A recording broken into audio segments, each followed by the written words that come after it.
The rain had been falling for 3 days straight when Corwin Ashford, Duke of Thornfield, turned his horse down the muddy lane toward Briarsgate Manor. He hadn't ridden ahead, hadn't sent a rider or a card, or as much as a whispered intention through the usual channels of gentlemen's correspondence. That was the point. Anselm Margrave was his oldest friend, the one man in England who'd never lied to him, and Corwin needed that honesty now more than he needed air. The manor appeared through the curtain of rain like a painting left out in the weather, its edges softened and its colors bleeding. Smaller than Corwin remembered, or perhaps he'd simply grown accustomed to the sprawling emptiness of Thornfield Hall, where every corridor echoed with the absence of voices that should have filled them. He dismounted without waiting for a groom, his boots sinking into the gravel as he led his horse toward the stable block. The rain had soaked through his greatcoat, plastered his dark hair against his temples, and he could feel the cold settling into his bones with the familiar ache of exhaustion. 3 days of riding. 3 days of trying to outrun the hollow feeling that had taken up residence in his chest nearly 5 years ago and refused to leave. The stable door was ajar. He pushed through it, expecting the quiet warmth of horses and hay, expecting silence. What he found instead stopped him mid-stride, his hand still on the door, his breath caught somewhere between his lungs and the rain-soaked air. A child was singing. The voice was small and clear, threading through the dim stable like light through a crack. A nonsense melody, the kind children invent when they think no one is listening, words tumbling over each other in happy disregard for rhythm or meaning. Corwin stood perfectly still, water dripping from his coat onto the flagstones, and listened. She was sitting on an overturned bucket beside the third stall, a girl of perhaps 4 years old, her dark hair escaping from a ribbon that had clearly been tied with care and abandoned with enthusiasm. She wore a pinafore smudged with something that might have been mud or might have been jam, and she was feeding apple slices to a gray mare with the solemn concentration of someone performing an act of tremendous importance. Corwin's chest constricted, not because the child was remarkable in any obvious way, though she was lovely in the careless manner of all small children, but because her hair was dark, nearly black, and it curled at the temples in a way he recognized with the force of a physical blow. The way Marin's hair had curled, he must have made a sound, some involuntary thing, half breath, half something raw, because the child looked up. Her eyes were blue, wide and startled, and for a moment they simply stared at each other across the stable, the Duke and the girl, both equally surprised by the other's existence. "You're very wet," she said. The words broke something open inside him, something he'd spent years sealing shut with duty and distance and the grim machinery of estate management. His throat tightened. "I am," he managed. "You should come inside. Mama says people catch their death standing about in wet things." She slid off the bucket with the boneless grace of childhood. "Are you here to see Mr. Margrave?" Mama. The word detonated in his mind. He opened his mouth, closed it, and opened it again. "Yes, I'm a friend of Mr. Margrave's. He's very nice," the child informed him, already leading the gray mare back toward her stall, with an authority that suggested she'd done this many times. "He lets me ride Clover when the weather's fine, but not today because of the rain." She glanced back at him with an expression of profound injustice. "I don't mind the rain." "Neither do I," Corwin said, though he could barely feel his fingers. "Luelle!" A voice from the doorway of the stable, sharp with worry, soft with the breathlessness of a mother who's lost sight of her child for too long. "Luelle, where have you—" The voice stopped. Corwin turned, and the world, the rain, the stable, the child singing, the years of grief and searching and hollow, screaming loss, all of it collapsed into a single point of impossible, devastating recognition. She stood in the doorway, framed by gray light, her hand gripping the wooden frame as if it were the only thing keeping her upright. Her hair was shorter than he remembered, cut to her shoulders, and she was thinner, her cheekbones sharper beneath skin that had lost its summer warmth. She wore a plain dress of dark blue wool, no jewelry, no ornament, nothing of the woman who'd once stood beside him in silk and sapphires at the Thornfield autumn ball. But her eyes were exactly the same. Dark brown, almost black, with that quality of attention that had made him feel, from the very first moment he'd met her, like she could see straight through every wall he'd ever built. "Maren," he said. Her face went white, not pale. White, the color of paper, of ash, of absolute terror. "No," she whispered. "No, no, no. Papa!" The child's voice came from behind him, small and confused, and utterly, impossibly certain. "Mama, is that my papa?" The stable spun. Corwin reached for the door frame, missed it, found a post instead, and held on as his mind tried to process what his eyes were showing him and his heart already knew. His wife was alive. His wife, who'd been declared dead nearly 5 years ago after the carriage accident on the Dover Road. His wife, whose funeral he'd attended in a black daze, whose empty coffin he'd watched, lowered into Thornfield soil because they'd never recovered the body from the river. His wife, for whom he'd worn mourning until the fabric of his black coats had gone threadbare at the elbows. She was alive. She was standing 10 feet away from him, and she had a daughter who called her Mama and had Maren's dark curling hair and knew the word, Papa, like she'd been taught it, practiced it, held it ready for exactly this moment. "Maren." His voice cracked on her name. "What have you done?" She didn't answer. She looked at the child, then at Corwin, then at the rain behind her, as if calculating whether she could disappear into it. "Don't." The word came out harder than he intended, rough with years of grief converting rapidly to something far more dangerous. "Don't you dare run from me. Not again." Footsteps on the gravel behind Maren. Anselm Margrave appeared, slightly out of breath, his fair hair disheveled, his expression shifting from confusion to recognition to absolute horror in the space of 2 heartbeats. "Corwin," Anselm said. "God in heaven. Corwin, I can explain." Corwin looked at his oldest friend, looked at his wife, looked at the child who was watching all 3 adults with the wide, bewildered attention of someone who understands that something enormous is happening, but cannot grasp its shape. "Someone," he said very quietly, "is going to explain. Right now." No one moved. Rain hammered the stable roof like an audience demanding a performance no one was prepared to give. Luelle pressed herself against the gray mare's stall, her small hand gripping the wooden slats, her gaze darting between the 3 adults who'd turned to stone around her. Anselm spoke first, which was characteristic. He'd always been the one to fill silences, to smooth edges, to pour words into the cracks before they could widen into something irreparable. "Come inside," he said. "All of you. This isn't a conversation for a stable." "Isn't it?" Corwin hadn't moved from the post he was gripping, knuckles white. "A stable seems rather appropriate, given that I've apparently been treated like an animal led to slaughter for years." "Corwin? 5 years." The words were precise, surgical. 5 years I believed she was dead. 5 years of waking every morning to the agony of reaching for someone who isn't there. And she's been here. With you. In your house, Anselm. Maren flinched. It was a small movement, barely visible.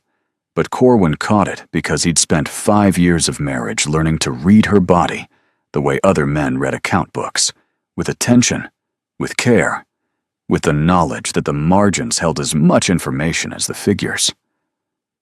"Luelle," Maren said, and her voice was remarkably steady for a woman who looked like she might shatter. "Go inside with Mr. Margrave. Go to the kitchen. Mrs. Padmore will give you something warm." "But Mama, now, Darling, please." The child looked at Corwin one more time, something searching in her blue eyes, then took Anselm's outstretched hand and allowed herself to be led toward the house. Anselm glanced back once, his expression a wreck of guilt and pleading, before they disappeared into the rain. Silence closed around them like a fist. "She called me Papa," Corwin said, Marin's arms wrapped around herself, a gesture he remembered from their courtship, from the early days of their marriage, when she'd been uncertain of her place in his world. Self-protection disguised as cold. "I told her about you," she said. "Every night. Stories about her father, the Duke who loved books and rode too fast and couldn't carry a tune but sang to his horse anyway. I wanted her to know you, even if she never," her voice broke, "even if she never met you. Why would she never meet me?" He stepped toward her, and she stepped back. The dance of it, the retreat in advance, felt obscenely familiar. "I'm her father. I'm your husband. Why, Marin? Why would you let me believe you were dead?" "Because I had to." "That's not an answer. It's the only one I have right now." "That's not good enough." "I know." Tears slid down her face, silent and steady, and she made no move to wipe them away. "I know it's not good enough. Nothing I say will be good enough. But I need you to understand that I didn't do this to hurt you." "You didn't do this to hurt me," he repeated it flatly, tasting each word. "You faked your own death. You hid my child from me. You've been living in my best friend's house under God knows what pretense, and you didn't do this to hurt me." "I did it to protect you." The laugh that escaped him was ugly, nothing like humor. "Protect me from what?"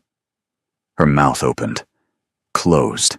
She glanced toward the house, where light glowed in the kitchen windows, where their daughter was probably eating something warm and wondering why her mother was crying, and the wet man in the stable looked at her like she was a ghost.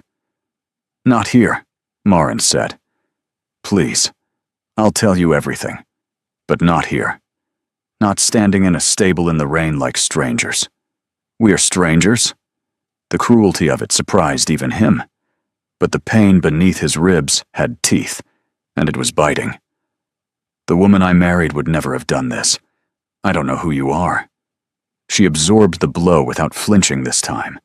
Something in her straightened, some quiet scaffolding of resolve that he remembered from the earliest days of their acquaintance, when she'd been a vicar's daughter, with no fortune and no connections, and a spine made of something harder than any titled lady he'd ever met. "Then come inside," she said, "and find out." She turned and walked toward the house without waiting for his answer, without looking back. The rain swallowed her within 3 steps, but she didn't hurry. Walked through the downpour as if it couldn't touch her, as if she'd already survived worse. Corwin stood alone in the stable. The gray mare nudged his shoulder, and the absurdity of it. The horse, the rain, the singing child, his dead wife walking through the storm, hit him with such force that he had to press his forehead against the post and breathe. Years of grief. Years of learning how to exist without her. Years of refusing to remarry despite his mother's relentless pressure, despite Parliament, despite the title demanding an heir he'd believed he'd never have. And she'd been here, alive, with his child. He pushed off the post and followed her into the rain. The kitchen at Briarsgate was warm and bright, copper pots gleaming on hooks, the smell of bread and wood smoke filling the low-ceilinged room. Luelle sat at the scrubbed table with a cup of warm milk, her legs swinging, watching Corwin enter, with the frank assessment only children and dowagers could manage. "You're still wet," she observed. "I am." "Mama says you should change your clothes. Your mama says a great many things." He caught Marin's eye across the room. She stood by the fire, arms still wrapped around herself, her expression a fortress. Not all of them true, apparently. The barb landed. He saw it hit. But Marin only turned to Mrs. Padmore, a broad woman with a kind face and suspicious eyes. Could you take Luelle to the nursery? She hasn't had her afternoon rest." "I'm not tired," Luelle said, with the absolute conviction of a child who was clearly exhausted. "Nursery," Marin repeated gently, and the child went, trailing protests and biscuit crumbs. When they were alone, Marin said, "Anselm has offered us the drawing room.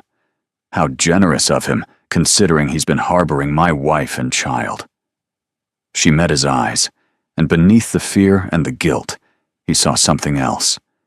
Something that looked, impossibly, like relief. "I've been carrying this alone for so long. I'm tired, Corwin, so tired. Please, let me put it down." It was the tiredness that broke through. Not the tears, not the pleading, but the exhaustion in her voice, the way it mirrored something in his own chest that he'd been refusing to acknowledge since the funeral. "The drawing room," he said, "and Anselm joins us. Whatever this is, he's part of it." She led him through the narrow hallway to a modest room with faded wallpaper and furniture that had seen better decades. Anselm was already there, standing by the window with the posture of a man awaiting sentencing. "Sit down," Corwin told him, "both of you, and start from the beginning." Marin sat in the chair nearest the fire, not for warmth, but for distance. She needed the length of the room between herself and Corwin, needed the space to say what she had to say, without his proximity scrambling her thoughts the way it always had, the way it was doing even now. Anselm sat on the settee, his hands clasped between his knees. Corwin remained standing. He'd always commanded rooms from his feet, never from a chair. "The accident on the Dover Road was real," Marin began. Her voice sounded foreign to her own ears, thin and careful. "The carriage overturned. The driver was killed. I was pulled from the wreckage by a farmer who happened to be passing. I was badly injured, unconscious for nearly a week. When I woke, I was in a cottage near Folkestone, 2 broken ribs, a gash on my head. But I remembered why I'd been on the Dover Road in the first place. You told me you were visiting your aunt in Canterbury. I lied." The 2 words fell like stones into water. I'd received a letter from a man named Severin Cole, an associate of my father's, years ago before we met. My father wasn't only a vicar, Corwin. He also did work for the Home Office, quietly, passing information across the channel during the war, using his parish connections as cover. Your father was a spy, an intermediary. He believed it was his duty. She moved to the window, where rain still streaked the glass. Call was one of the men on the other side of those transactions. French by birth, English by convenience, loyal to no one by nature. When my father died, I thought it was over. Then I met you, and everything changed. I became the Duchess of Thornfield. I thought the past was buried. But Call's letter said he had documents proving my father's involvement in operations that had gone wrong. People who died because information was mishandled.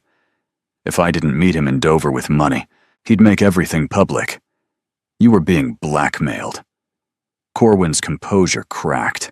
Not much. A hairline fracture across the stone of his expression. And you didn't come to me.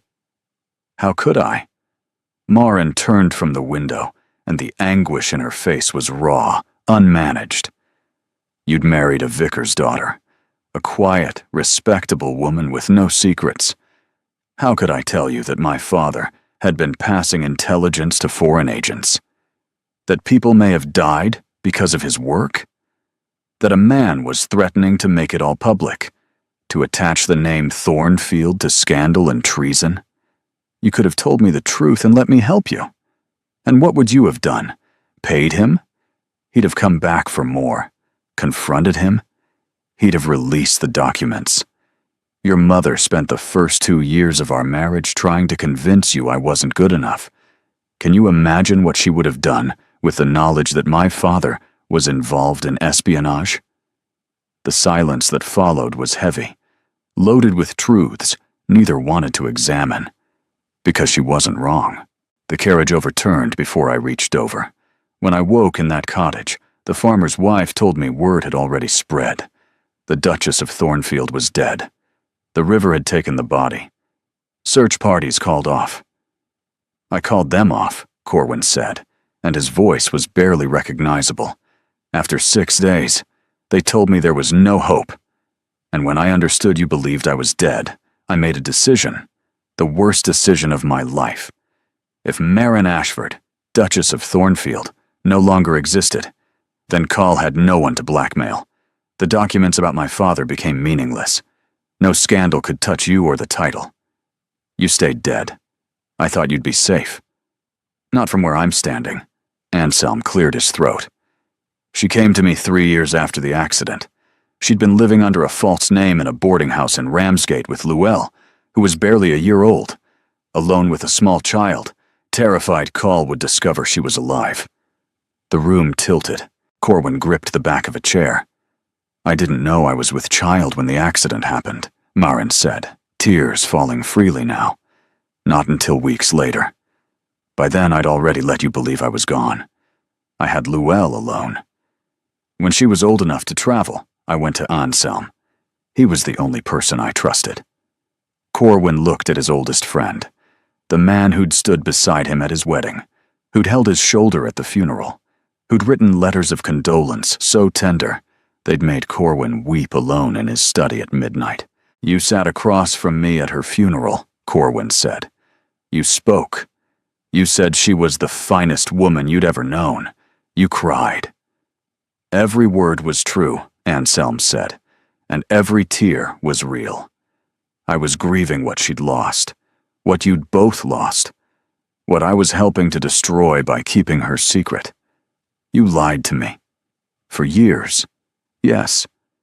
And if I hadn't come here today, unannounced, if I'd sent a card or a letter like a proper gentleman, would you have hidden her? Sent her to another room, another house?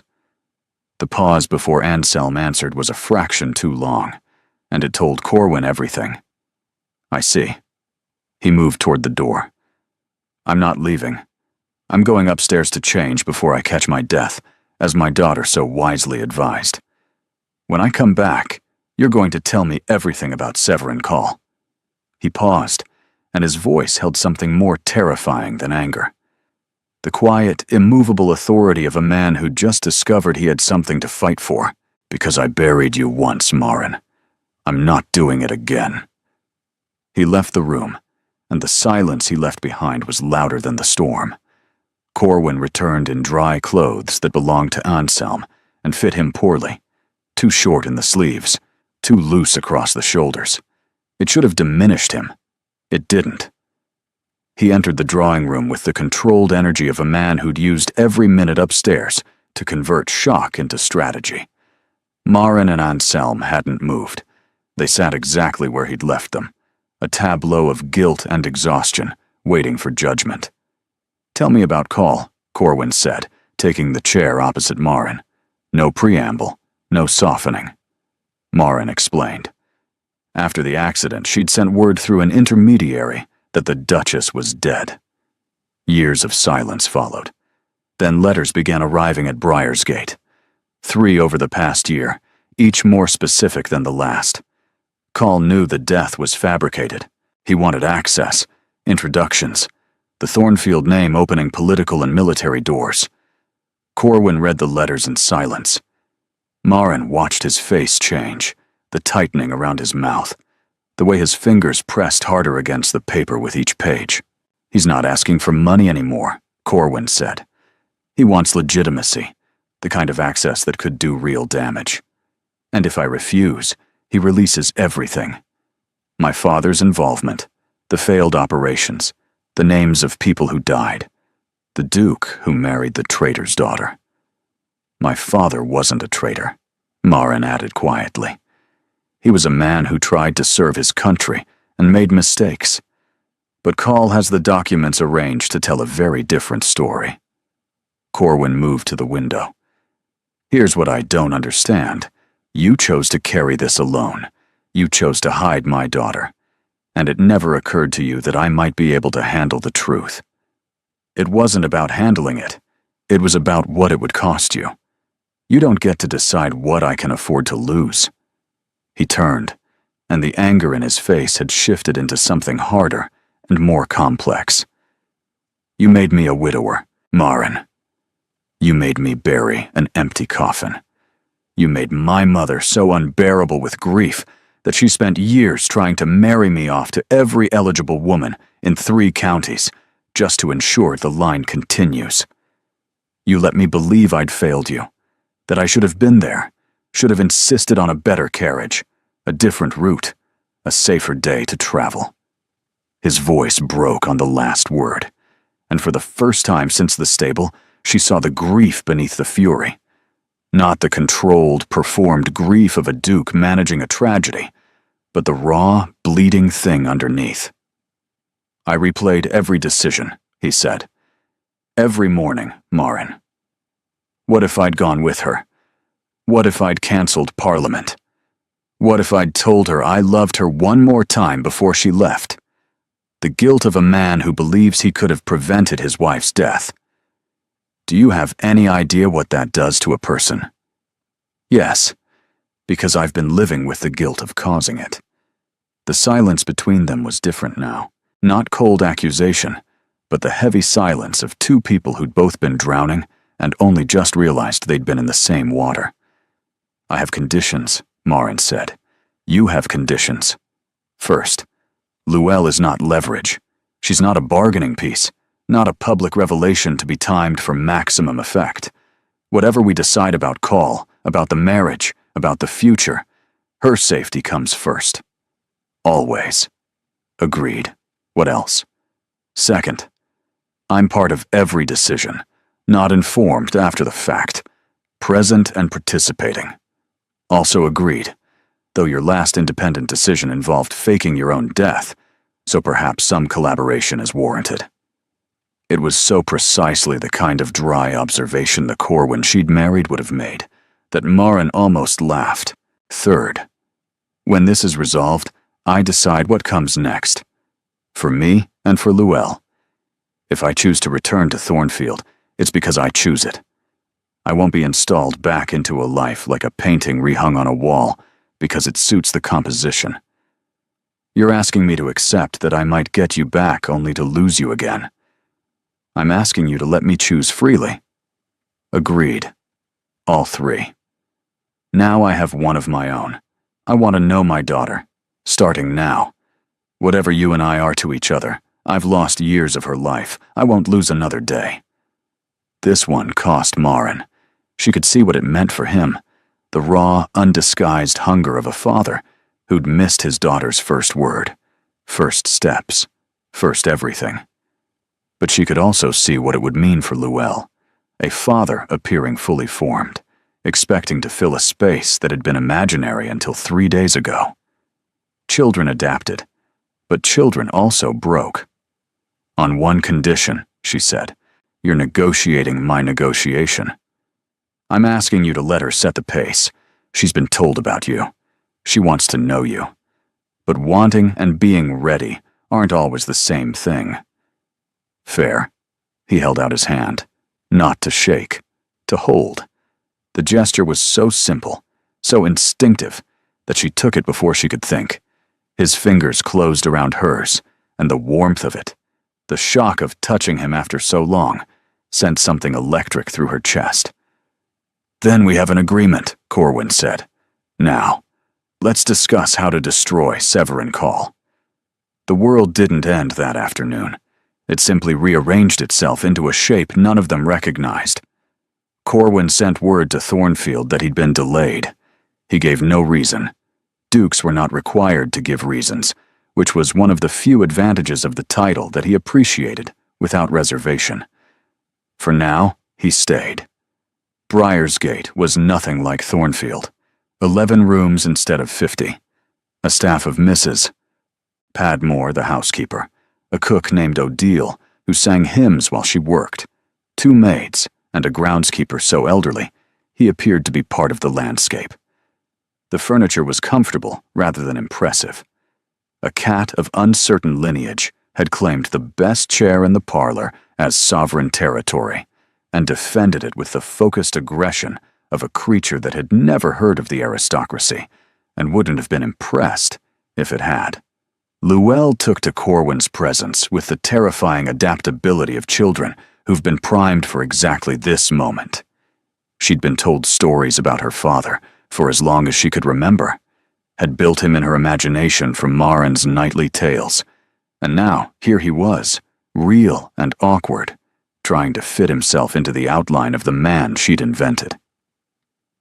"Do you really sing to your horse?" she asked him on the second morning, standing in the nursery doorway with 2 uneven braids she'd attempted herself, badly. "Mama said you can't carry a tune in a wheelbarrow. Your mama is accurate. I can sing very well. I'll teach you." And so Corwin found himself sitting on the nursery floor at 9 in the morning, being instructed in a song about a hedgehog and a spoon by a 4-year-old with absolute confidence in her pedagogical abilities. His voice was terrible. Llewellyn corrected him with patient ruthlessness. He tried again. Failed again. She patted his hand with the solemnity of a physician delivering a grim diagnosis. "It's all right, Papa. Some people are better at other things." Papa. Every time she said it, the word opened something in his chest that hurt in the most extraordinary way, like blood returning to a limb that's been numb for too long. He learned her routines, breakfast, then lessons with Marin, then exploration of the estate. She showed him every corner of Briarsgate, with the pride of a landowner conducting a survey. The brook was important. The old oak with the low branch was essential. The spot where she'd once seen a fox was sacred ground, though the fox had not been seen since, and might, she conceded, have been a large cat. In the library, she pointed to a copy of Don Quixote that Corwin recognized as one he'd given Marin during the early months of their marriage, with her father's notes still penciled in the margins. She'd brought it through everything, through the accident, the false death, the years of hiding. She'd kept this one book from their life together, and the fact of it lodged in his chest like something sharp and necessary. Marin was careful around him, polite, cooperative, transparent about call, but careful. She occupied her side of an invisible line and stayed there. It drove him slowly mad, not because he wanted her to be different, but because he remembered how she used to be. The way she'd lean into him while reading, the way she'd steal food from his plate, the way she'd challenge his opinions with such passionate conviction that he'd once conceded a point about Keats just to watch her smile in victory. That version of Marin surfaced sometimes, in flashes, in the way she corrected Llewellyn's grammar with affectionate precision, in the way she reorganized Anselm's bookshelves without asking permission, in the way she stood in the garden at dusk with her face turned toward the last light, exactly as she'd done at Thornfield, as if she could store the warmth against whatever darkness was coming. On the third evening, he found her in the library with a book she wasn't reading. "I wrote to my solicitor," he said, "about the legal implications of a wife declared dead being discovered alive." "And?" "Complex, but manageable." She set her book aside. "You've been here 3 days, but we haven't discussed what happens when you leave. When you return to Thornfield, to Parliament, to your mother and the title and every expectation that comes with them. What happens to Llewellyn then? To me? We decide together. You say that. But you're a duke. You're accustomed to deciding things and having them happen. This is a child who calls this place home, and a woman who isn't sure she can survive being the Duchess of Thornfield again. Why not? Because the Duchess of Thornfield was terrified every single day of your mother's judgment, of society's scrutiny, of being found lacking in 100 invisible ways. I loved you, Corwin. I loved our life. But I was drowning in it, and I didn't know how to tell you because you seemed so certain everything was fine. I thought you were happy. I was happy with you. I was miserable with everything else, and I didn't know how to have one without the other." The fire crackled. Somewhere in the house, the old cat yowled at a closed door. Outside, the Briarsgate night was dark and quiet, in a way that Thornfield, with its army of servants and its relentless machinery of running a great estate, never was. Then we change everything else, Corwin said. You can't change society, Corwin. You can't change your mother. You can't change 300 years of expectations about what a duchess should be. I can change what I expect, and I can stop assuming that because I'm comfortable in that world, everyone around me must be comfortable too. He paused. I failed you, Marin, not by letting you take that carriage, by not seeing that you were drowning. That's on me. She stared at him. In 5 years of marriage, she'd never heard him admit to failing at anything that wasn't a horse race or a hand of cards. You weren't responsible for. I was your husband. Seeing you was my responsibility. And I didn't see. Marin looked at him, and for the first time since the stable, he saw something in her eyes that wasn't fear or guilt or careful management. It was the faintest, most tentative flicker of hope. On the 5th day, the gatekeeper arrived.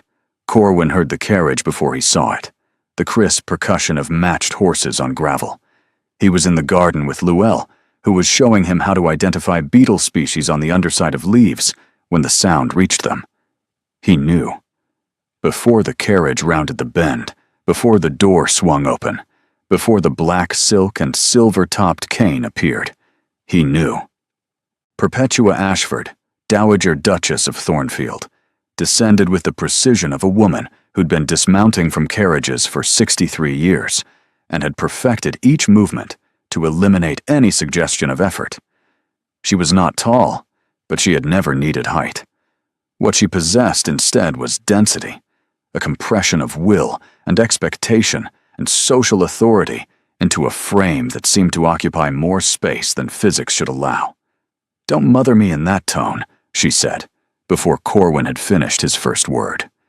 She fixed him with eyes that were, unsettlingly, exactly his own.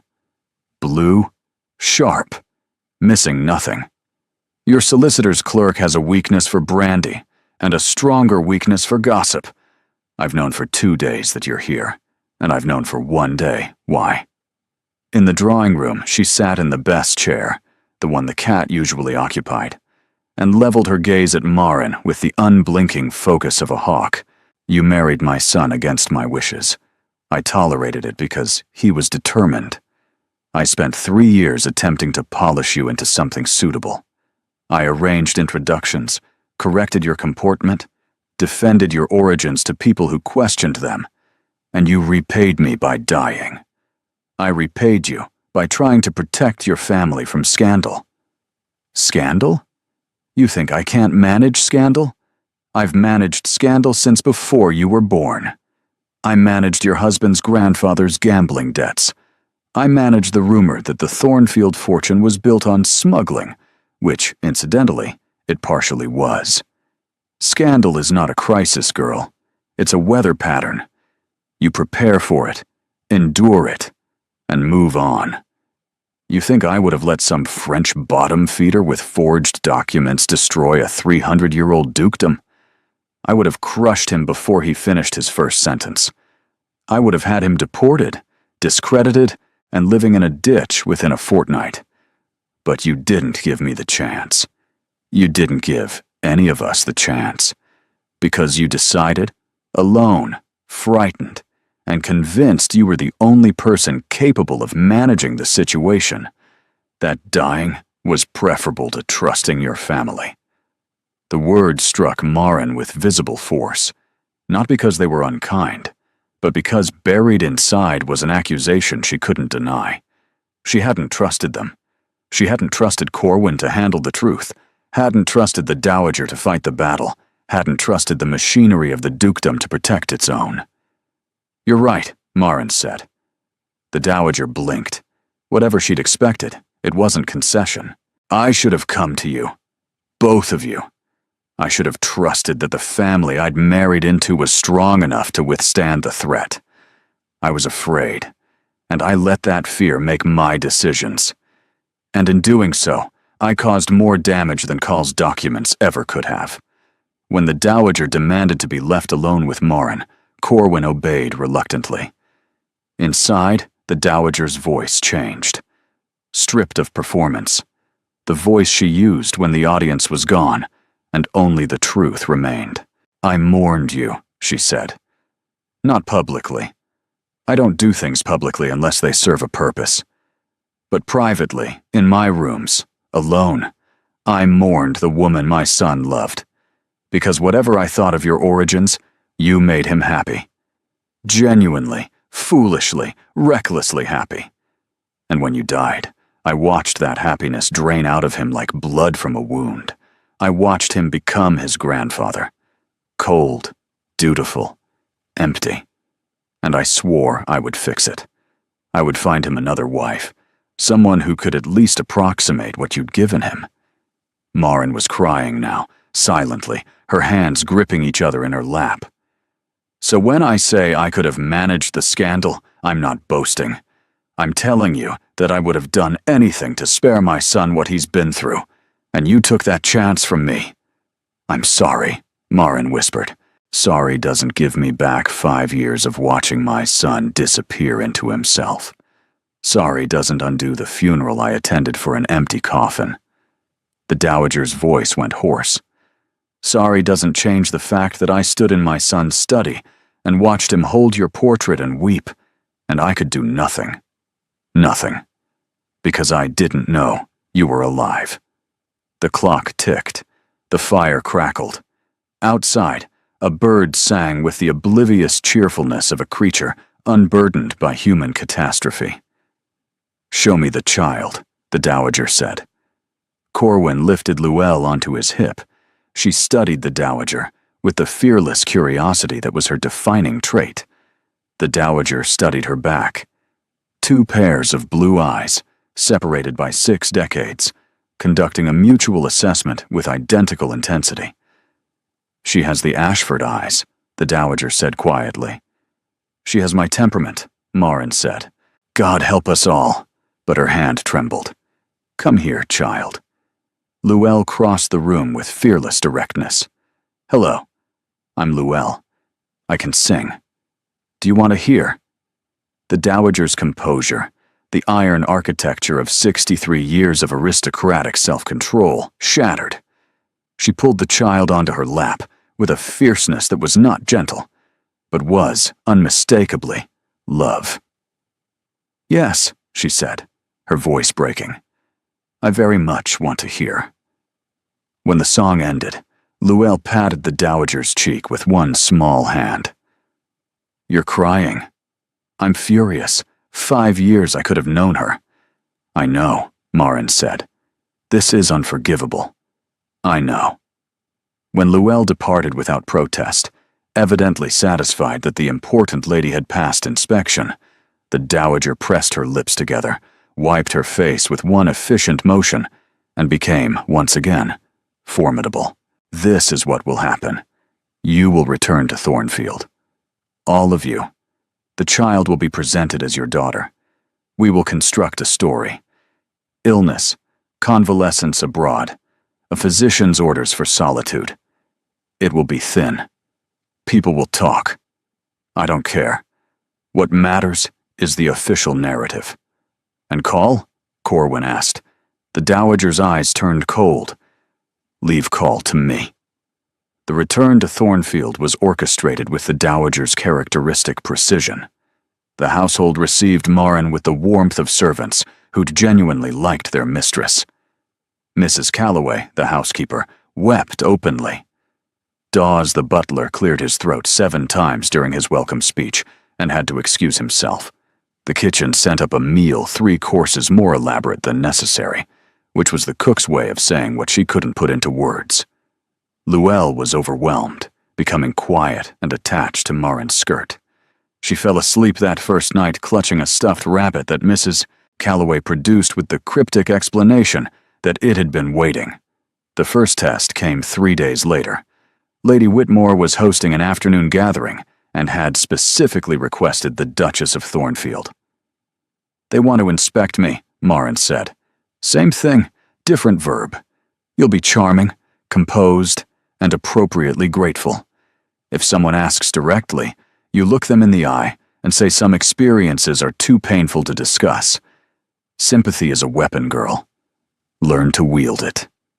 Maren wore a dress of deep gray silk the Dowager had commissioned from London with alarming speed, elegant enough to signal status, modest enough to suggest recovery. Armor designed to look like clothing. Corwin accompanied her, his hand at the small of her back as they entered, a message to every eye in the room. The room was a minefield of curiosity. Conversations fell silent as Maren passed, resumed in whispers after she moved on. Eyes tracked her with the focused attention of people watching a performance they'd paid handsomely to attend. She navigated it with composure, answering questions with the Dowager's prescribed vagueness, deflecting probes with gentle changes of subject, smiling until her face ached. It was during the refreshments that the first real blow came. Honoria Kavanagh, wife of a baronet and possessor of the sharpest tongue in 3 counties, cornered Maren near the tea table with the predatory grace of a woman who'd been waiting for exactly this moment. "My dear Duchess," she said, her smile bright and surgical, "how extraordinary to have you back among us. We all thought the worst. As did I, for a time. And a child, too. How remarkable. Born during your convalescence, I understand. Yes. How fortunate you had support. Mr. Margrave, wasn't it? Such a devoted friend to both you and the Duke." The emphasis on both was a scalpel. "One hears he was very attentive during your recovery." The insinuation was clear, deliberate, designed to wound. Maren felt the blood drain from her face, and then, with a cold clarity she hadn't known she possessed, return. "Mr. Margrave showed great compassion during the most frightening period of my life. I was injured, alone, and with child. He offered me shelter and safety when I had neither. I would hope any gentleman of character would do the same for a friend in need. Wouldn't you agree, Mrs. Kavanagh?" The question was a trap, beautifully laid. To disagree was to suggest that helping a vulnerable woman was somehow improper. To agree was to validate Maren's account. Honoria's smile stiffened. "Of course. How admirable." "I think so. My husband thinks so as well. He's expressed his gratitude to Mr. Margrave personally. But then, the Duke has always been a man who values loyalty." She walked away, hands trembling around the porcelain, heart hammering so loudly she was certain the entire room could hear it. She found a quiet corner near a window and stood there, breathing, staring at the garden without seeing it. Corwin found her 3 minutes later. "I heard," he said quietly. "Kavanagh." She implied Llewellyn is Anselm's. His jaw tightened. "I'll speak to her husband." "You'll do nothing. If you react, you confirm that the suggestion has merit. If we ignore it, it dies. The Dowager taught me that much, at least." He studied her face. "You handled it perfectly. I handled it through sheer terror. Most perfect things are accomplished through sheer terror." She almost smiled. But beneath the composure, Honoria's words had found their mark. Not the insinuation about Anselm, which was absurd, but the deeper wound. The reminder that this world would never simply accept her. That every day would be another performance, another test, another room full of eyes measuring her against standards she hadn't set and couldn't change. In the carriage home, Llewellyn asleep against Corwin's shoulder, Maren stared out the window and said nothing. The Dowager, for once, didn't fill the silence. It was Corwin who finally spoke, his voice low enough not to wake the child. "You don't have to do this. The gatherings, the society, the performance. If it's too much, we find another way. I told you we'd change everything else. I meant it. You can't change society. No. But I can choose what parts of it we engage with. I can choose to make Thornfield a place where you feel safe instead of scrutinized." The carriage rocked gently over a rutted stretch of road. Llewellyn murmured in her sleep and burrowed deeper into Corwin's coat. She called you Papa in her sleep last night, Marin said. I know. I heard her through the wall. Did you? I went to her room and sat with her until she settled. She was dreaming about hedgehogs. Marin's throat ached.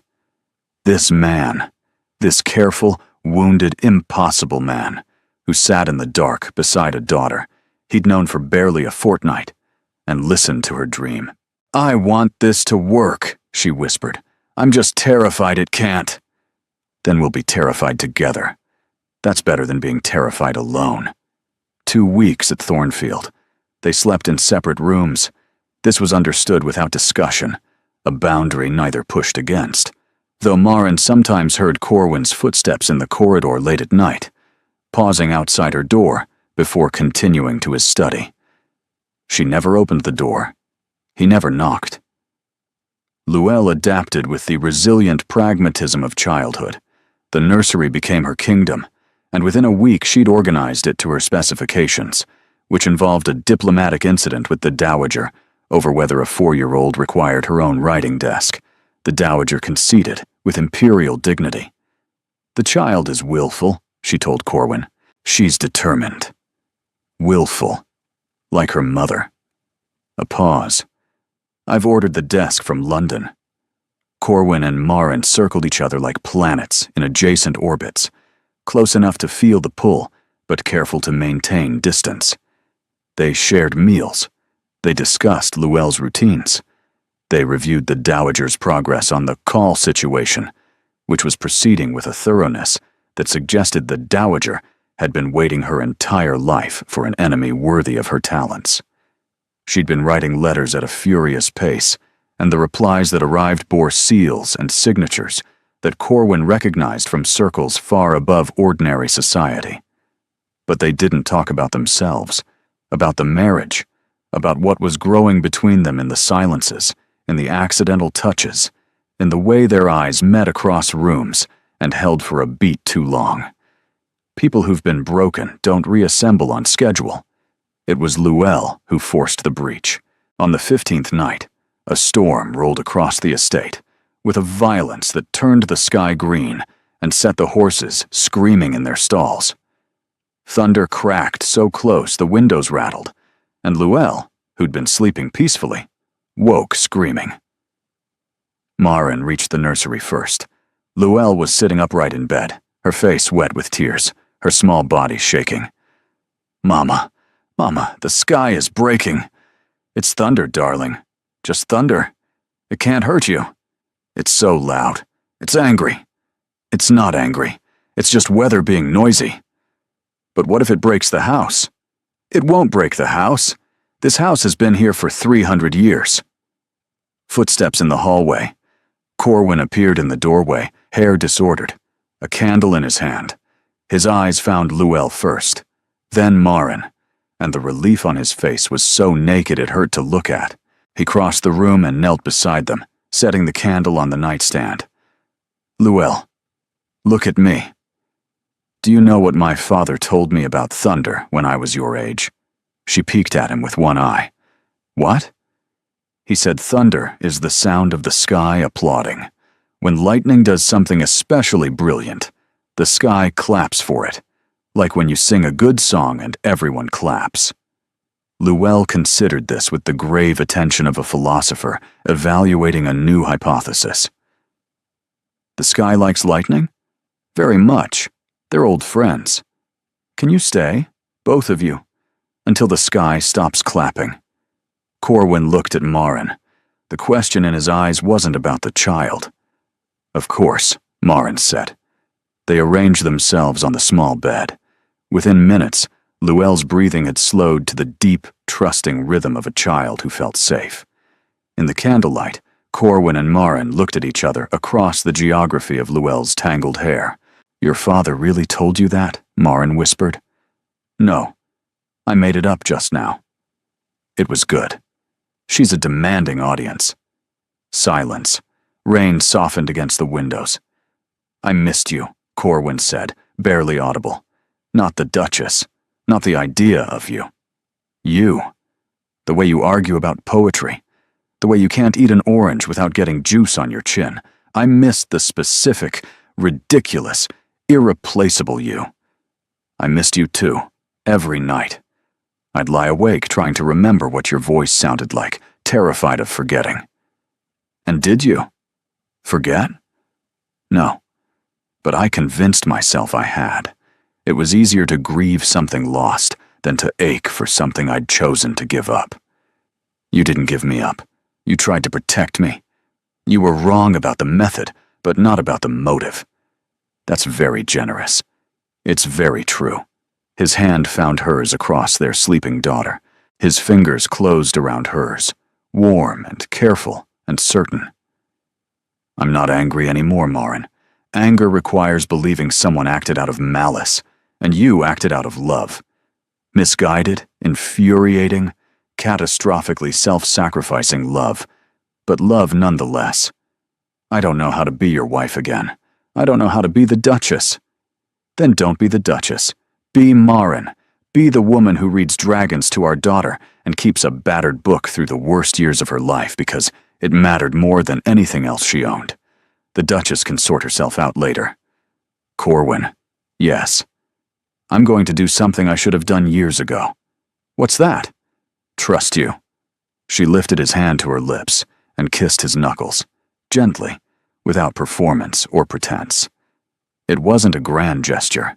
It was a woman holding her husband's hand over their sleeping child and choosing, finally, to stop running. They fell asleep like that, hands linked across the pillow, uncomfortable and impractical and entirely undignified.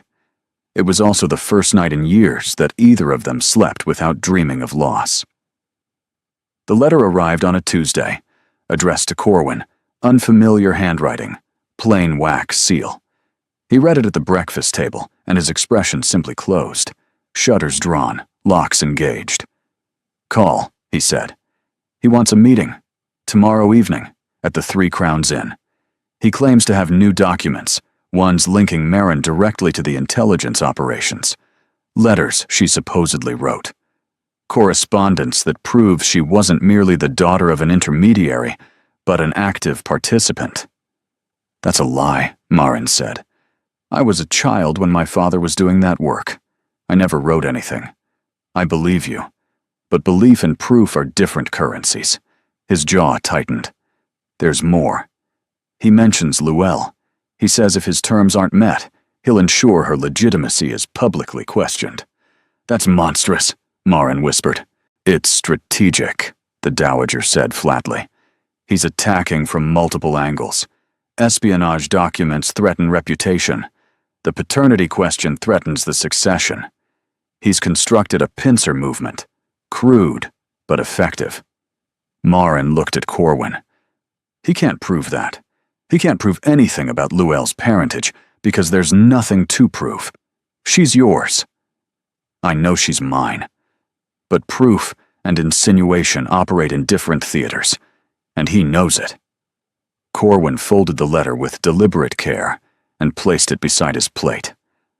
A whisper in the right ear at the right dinner party would do more damage than a stack of documents. By the time the truth caught up, the story would have its own momentum. I'm going to meet him, Corwin said. Not without me, Marin said. I'm part of every decision, remember? Marin, don't. Don't try to protect me from this. That's what started everything. I am coming with you. He used my name, my father's name, and now my daughter's name. I want to look him in the eye. Corwin studied her for a long moment. Then he nodded once. That evening, after Luelle was asleep, Marin found Corwin in the library. He was standing at the window, staring at the darkened grounds, his reflection a ghost in the glass. I'm afraid, he said. She crossed the room to him. I know. Not of call. Not of scandal. I'm afraid that this will break us, that we'll survive the external threat, and discover that the damage we've done to each other is worse than anything he could inflict. Corwin, I trusted you completely. You were the one person in my life I trusted without reservation, and you used that trust to disappear. You took our child and vanished, and let me believe you were dead. And I understand why. I've forgiven why. But the scar is still there, Marin. I can feel it every time you leave a room. Every time I can't see Luelle for more than an hour. This fear that I'll turn around and you'll be gone again. Marin took his hands. They were cold. I'm not going anywhere. You said that before, the morning you left for Dover. You kissed me goodbye and said you'd be back by Thursday. The words opened something old and terrible between them. She saw it in his face, the morning she'd left, the last ordinary morning of their marriage. She'd kissed him at the door of his study. He'd been reading correspondence. He'd looked up, smiled, said something about saving the good marmalade, and she'd walked away knowing she might not come back and hadn't told him. I can't undo it, she said.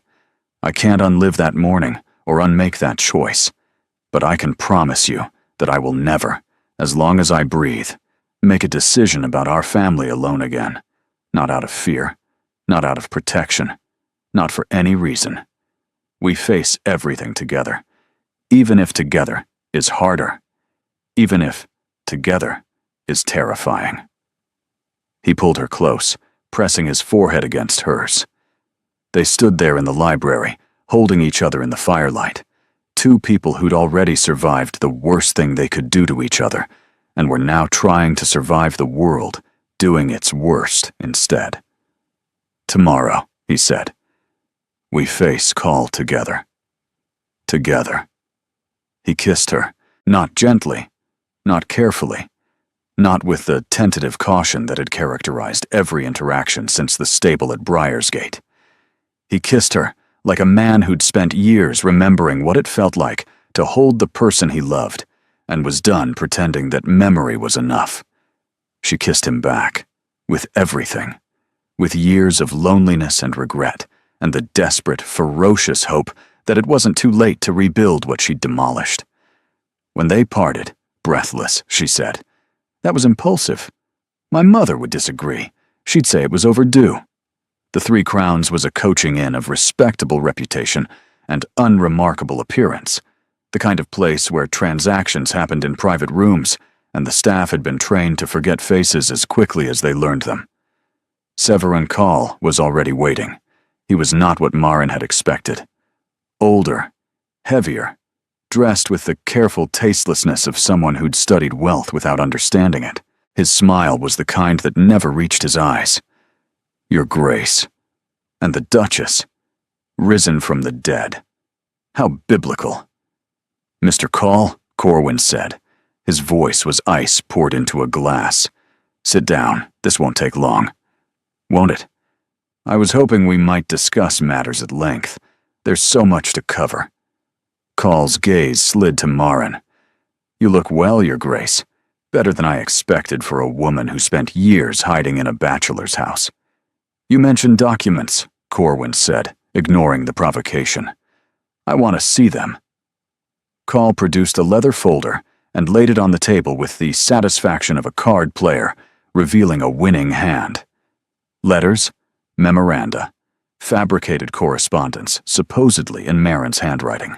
He also claimed to have a journal in her father's handwriting, detailing specific operations and their outcomes. "You're admitting to forgery," Corwin said. "I'm admitting to preparation. There's a difference." He laid out his demands with methodical patience. The meeting continued for 40 minutes. 40 minutes of Call presenting his position with the confidence of a man who believed he held every advantage. Access to political figures. Introductions to specific members of the House of Lords. A letter of recommendation from the Duke of Thornfield endorsing his commercial ventures. And, as a final flourish, a sum of money so large that even Corwin's expression flickered. "You have 1 week," Call said, closing the folder. "After that, I begin sharing my collection with interested parties, starting, I think, with the Morning Chronicle. They do enjoy a good scandal." They left the inn in silence. In the carriage, Marin sat rigid, her hands clasped so tightly her knuckles were white. The documents Call had shown them were convincing. Not real, but convincing. And in the arena of public opinion, the distinction was academic. "We need your mother," she said. "I know." "This is bigger than I thought. He's not just threatening exposure. He's built a case, a fabricated one, but structured to withstand initial scrutiny. By the time anyone proved the letters were forged, the damage would be done." Corwin reached across the carriage and took her hand. "We have a week. My mother has contacts. We have Anselm as witness to your character and circumstances. And we have something Call doesn't know about." "What?" "The truth. And a 63-year-old woman who's been waiting her entire life for a fight this dirty." The Dowager received the intelligence about Call's demands with an expression of delighted fury. It was the face of a woman who'd been handed exactly the provocation she needed. "The fool. He put the forged documents on the table. He let you see them? He's so confident in his leverage that he's handed us the evidence to destroy him. That only matters if we can prove they're forged." "Of course they're forged. Your father-in-law was a careful man, Marin. He kept meticulous records, and those records were collected by the Home Office after his death." Marin stared. "You knew? About my father's work?" "I've known since before your wedding. Did you think I would allow my son to marry a vicar's daughter without conducting a thorough investigation? I know everything about your family, Marin, including the parts your father took pains to conceal. And you said nothing. Your father served his country. His file was closed with commendation, not censure. If Call's documents were genuine, they'd contradict the official record, which means they're fabricated, and I can prove it." Corwin sank into a chair. "You've had this information for years. I kept it because revealing it meant admitting I'd investigated your wife behind your back, which I did, and which I would do again without hesitation, because protecting this family is my purpose, and I will not apologize for being thorough." Marin felt something unexpected, not anger at the invasion, but a strange, disorienting gratitude. The Dowager had known everything: the intelligence work, the risks, the potential for scandal, and had married Corwin to her anyway. Had spent 3 years polishing her, correcting her, criticizing her, all while knowing that the vicar's daughter she publicly disparaged was the daughter of a man who'd served his country at considerable personal risk. "You chose me," Marin said, "knowing everything. I chose my son's happiness. Don't confuse that with choosing you." But the Dowager's voice softened, barely perceptibly. "Though I will concede that you weren't the worst option available." The Dowager's plan unfolded with military elegance. Letters were dispatched to contacts in the Home Office, the Foreign Office, and places that didn't have official names, but responded to the Dowager's correspondence with alarming promptness. A retired intelligence officer named Haldane was summoned to Thornfield. He was a spare, precise man who wore spectacles and carried a magnifying glass and looked like the kind of person who found human interaction and inefficient use of time better spent examining ink samples. He worked for 2 days without speaking to anyone, except to request better light, stronger tea, and the cessation of the Dowager's habit of looking over his shoulder. On the 3rd morning, he presented his findings with the measured satisfaction of a craftsman examining inferior work. Forgeries. Everyone. The ink is wrong for the period. It contains an aniline compound, not commercially available before 1815, while these letters are supposedly dated 1807. The paper is commercially available and can be purchased at any stationer's in London. The handwriting analysis is conclusive. Whoever wrote these consistently misforms the lowercase g and the capital R, and the letters supposedly from the Duchess reference events that occurred while she was demonstrably at Thornfield. One mentions a meeting in Dover on a date when the Thornfield household records show her hosting a dinner for 12. On the 6th day, they returned to the 3 Crowns, not 2 of them this time, but 5. Corwin, Marin, the Dowager in diamonds, and devastating composure. Haldane with his annotated case, and Anselm as witness. Call's confidence wavered when he saw the party. He'd expected 2. He got 5. "Mr. Call," the Dowager said, taking the chair opposite with the authority of someone claiming a throne. "I believe you've been threatening my family." She laid out the case with devastating precision.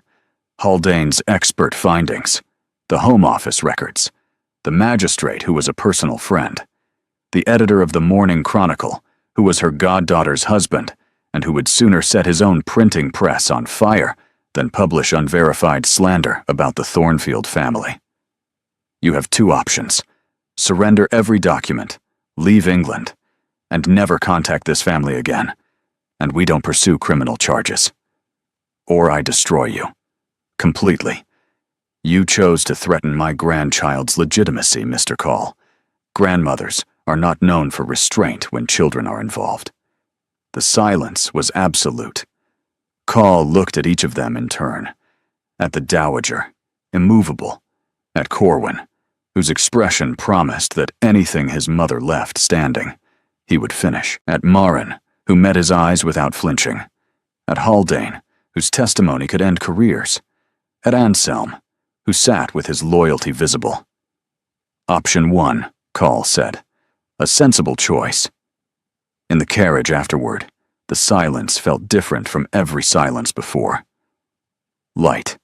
The lightness of a burden set down after so long the body had forgotten what weightlessness felt like. "Mother," Corwin said, "thank you." "Don't be sentimental. I did what was necessary." "You did what was magnificent." "Same thing." The Sinclair autumn ball blazed against the October night like a jewel set in dark velvet.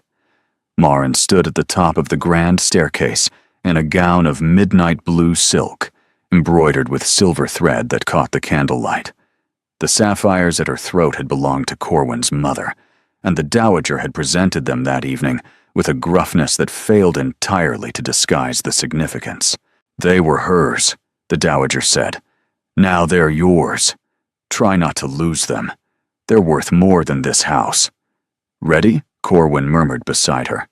"No." "Good. Neither am I." They descended together. The ballroom fell quiet in stages, conversations dying like candles blown out one by one as heads turned. Marin felt every gaze, every whisper, every fan raised to conceal a comment. She lifted her chin and smiled. Not the careful, defensive smile she'd worn at Whitmore House.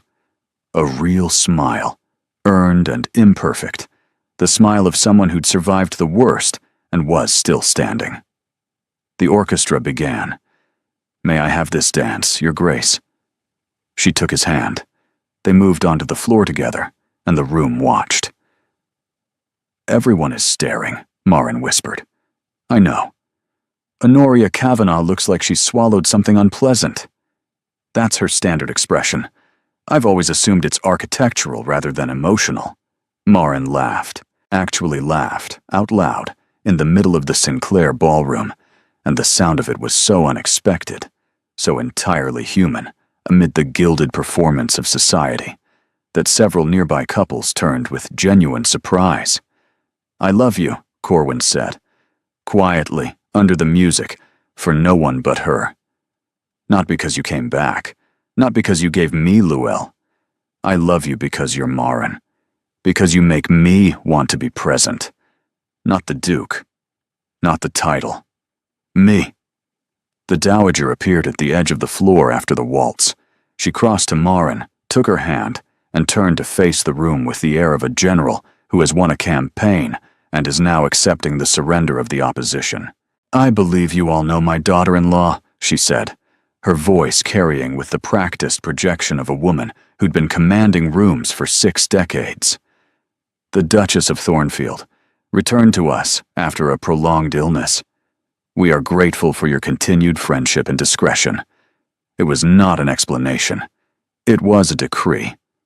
And from the Dowager Duchess of Thornfield, decrees were obeyed. Lady Sinclair began the applause. Others followed. Not unanimous, not thunderous, but steady and real. The sound of a community choosing, for the moment, to accept the official narrative and welcome back one of its own. The evening unfolded like a story, finding its rhythm. Maren danced with Corwin twice more, then with Anselm, who stepped on her feet apologetically and whispered that he was happier than he'd been in years. She spoke with women who were cautious but kind, with lords who were curious but courteous, with Lady Sinclair, who pressed her hand warmly and invited her to tea the following week with a sincerity that felt like the beginning of genuine friendship. And when Honoria Kavanagh approached, her expression carefully neutral, Maren met her with composure and without malice. "Mrs. Kavanagh, how lovely to see you. Your Grace, you look very well. The Duke seems pleased." "He does, doesn't he?" Maren smiled. "I'm rather pleased myself. It's remarkable what surviving the impossible does for one's perspective." The evening ended late, long past the hour when respectable families retreated to their carriages. In theirs, Maren leaned against Corwin's shoulder, exhausted and exhilarated, and felt his arm come around her with the easy certainty of someone who'd been holding her for years, lost her, and would not let go again. "You survived," he said. "We survived." "Same thing." The dowager, dozing in the opposite seat, murmured without opening her eyes. "If you two are going to be sentimental, please do it quietly. Some of us are trying to rest after saving the family's reputation single-handedly." "Double-handedly," Maren corrected gently. "At least." One eye opened, regarded her, closed again. "Triple-handedly," the dowager conceded. "At most." 6 months later, on a morning in early spring, Maren found a letter.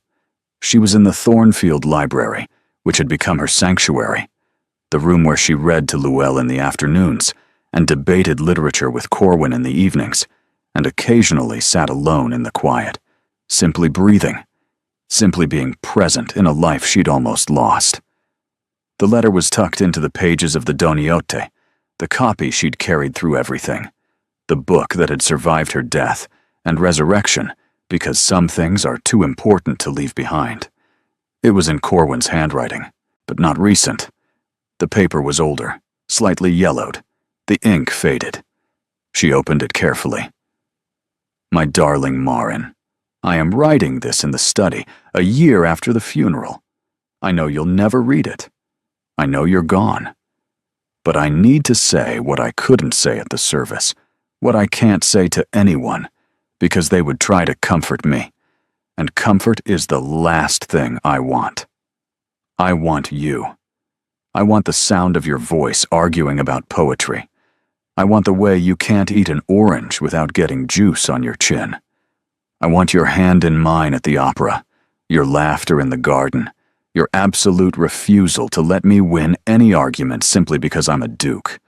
I want the life we were building, the children we talked about, the years we planned. I want all of it, and it's gone, and I don't know how to exist in the space where it used to be. Your father's Doniote sits on my shelf. He believed idealism was necessary, even when it was madness. Loving you was idealism. Believing it could last was madness. And I would do it again. Every moment. Every heartbreak. Every terrible, beautiful second. Yours, in this life and whatever comes after. Corwin Maren sat in the library with the letter in her hands and wept. Not with grief, not with guilt, with the overwhelming, devastating gratitude of a woman who'd been given the extraordinary gift of knowing exactly how much she was loved during the time she was lost. She was still crying when Corwin found her. "What's this?" he asked, then saw the letter. His face went still. "I forgot I'd put that there." "Did you mean it?" "Every word. I wrote it believing you'd never read it." "And now?" He sat beside her, took the letter gently from her hands, and pulled her against his chest, while the spring light moved across the library floor and the house hummed with the sounds of living. Luelle singing somewhere upstairs. the dowager's voice issuing instructions to some unfortunate servant, the old rhythms of a great house continuing. "Now," he said, "I don't need to write letters to a ghost. I have the real thing, complicated, infuriating, impossible, and here." "Here," she agreed. "I'm here." Outside the library windows, the Thornfield Gardens were coming back to life after winter. New growth pushing through old soil, crocuses in the borders, green shoots along the hedgerows, the first tentative blossoms on the apple trees that lined the south walk. And inside, in the library that smelled of paper and cedar and warmth, the Duke of Thornfield and his impossible resurrected Duchess sat together among the books and watched the spring arrive. Some stories end with a grand gesture. This one ended with a morning, with sunlight and silence, and two people who'd learned that love wasn't a single brave act, but a daily, deliberate choice to stay present, to stay honest, to stay. Thank you for being here.